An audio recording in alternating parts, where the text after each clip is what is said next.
Vamos a hablar de un tema increíblemente difícil pero muy necesario, la pérdida de un ser querido por suicidio.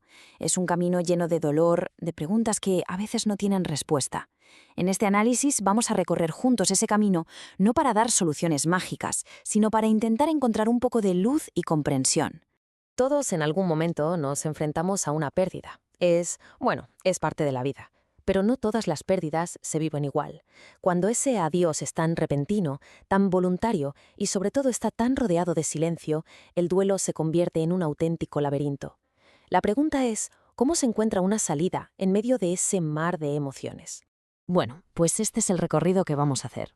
Empezaremos por entender el duelo en general, como esa experiencia que nos toca a todos. Luego veremos por qué este duelo es tan diferente y hablaremos de esas cargas tan pesadas como son el estigma y la culpa. Y lo más importante, al final nos centraremos en las claves para afrontarlo y en cómo encontrar apoyo y sobre todo esperanza. Muy bien, pues para empezar a entender un terreno tan complejo, lo primero es tener una especie de mapa. Aunque cada duelo es un mundo, sí que hay sentimientos y fases comunes que nos pueden servir un poco de guía para empezar. A ver, el duelo no es un único sentimiento, ¿qué va? Es más bien una tormenta. Suele empezar con ese shock, esa sensación de que nada es real, como si estuvieras viendo una película. Después viene una agitación, un anhelo por la persona que duele físicamente. La mente se llena de recuerdos una y otra vez. Y con el tiempo, con mucho cuidado, puede llegar la aceptación, que no es olvidar, sino aprender a reconstruir la vida alrededor de esa ausencia. Y esto es súper importante que quede claro. No hay un manual de instrucciones para el dolor. Cada persona vive su duelo a su ritmo, a su manera, y cualquier sentimiento que aparezca es válido y necesita su espacio, sin que nadie lo juzgue. Y ahora sí nos metemos de lleno en el corazón del asunto.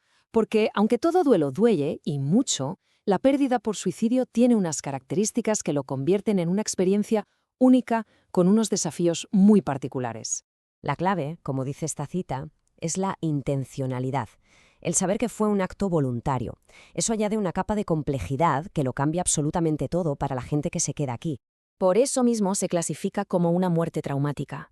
Y esta definición es clave, porque se sostiene sobre 3 pilares. Es un acto violento, es una muerte prematura y para colmo lleva encima un estigma social tremendo que lo complica todo muchísimo más. Claro, que sea algo tan traumático hace que todo se intensifique. Las reacciones suelen ser mucho más agudas, más depresión, más ansiedad y sobre todo una culpa que puede llegar a ser abrumadora. Pueden aparecer síntomas de estrés postraumático y el proceso de duelo se complica, afectando mucho a la salud mental. Vamos a pararnos ahora un momento en esas cargas invisibles que acabamos de mencionar, el estigma, el silencio que provoca y ese sentimiento de culpa tan aplastante. Pensemos en una cosa. Cuando alguien muere por otra causa, la sociedad tiene como un protocolo, ¿verdad? Hay rituales, la gente sabe más o menos qué decir, cómo apoyar, pero después de un suicidio lo que suele haber es silencio. No hay un guión y eso crea un aislamiento brutal justo cuando más se necesita a la gente. Y ese estigma no es algo abstracto, ¿eh? Se convierte en un peso muy real que se manifiesta como vergüenza, como miedo a qué dirán, aislamiento y, una vez más, esa culpa que parece mancharlo todo. Es una carga enorme que casi siempre se lleva en soledad y en silencio. Y claro, con todo esto encima, el estigma, el silencio, la cabeza que no para de darle vueltas a los «¿y si yo hubiera? ¿Y si no hubiera hecho?», pues al final la pregunta es inevitable y atormenta a muchísima gente. ¿Significa que es mi culpa? La respuesta, y esto es lo más importante que vamos a decir, es un no rotundo. Sentir culpa es una reacción natural, casi universal en esta situación, pero sentirla no convierte a nadie en culpable. Nadie es responsable de la decisión final que toma otra persona. Es fundamental repetirlo las veces que haga falta. Sentir la culpa no es lo mismo que tener la culpa. Vale, hemos visto lo complejo y doloroso que es todo esto. Entonces la pregunta ahora es, ¿y cómo se sigue adelante? Vamos a ver algunos pasos prácticos que pueden ayudar a navegar este camino tan difícil. La primera clave y la más fundamental de todas es darse permiso. Permiso para sentir lo que sea que se sienta. Rabia, tristeza, confusión, incluso alivio. Todo es válido. Es importantísimo no juzgar las propias emociones, porque son parte del proceso y son naturales.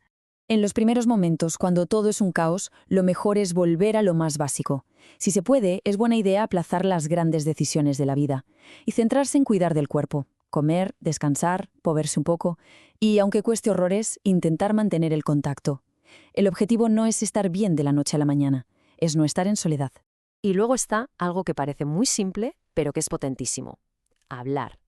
Ponerle palabras a ese nudo en la garganta alivia la carga, ya sea con amigos, con familia o con un profesional.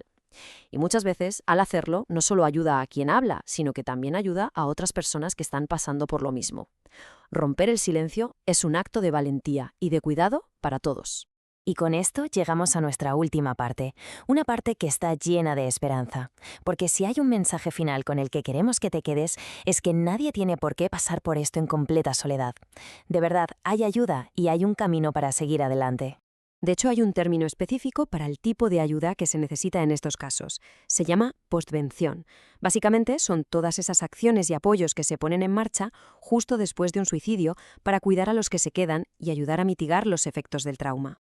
¿Y qué forma tiene esta ayuda? Pues hay muchas opciones. Los grupos de apoyo, por ejemplo, donde se puede hablar con gente que ha vivido exactamente lo mismo, son increíblemente valiosos. También está la terapia individual, la familiar, las asociaciones de supervivientes. Hay recursos.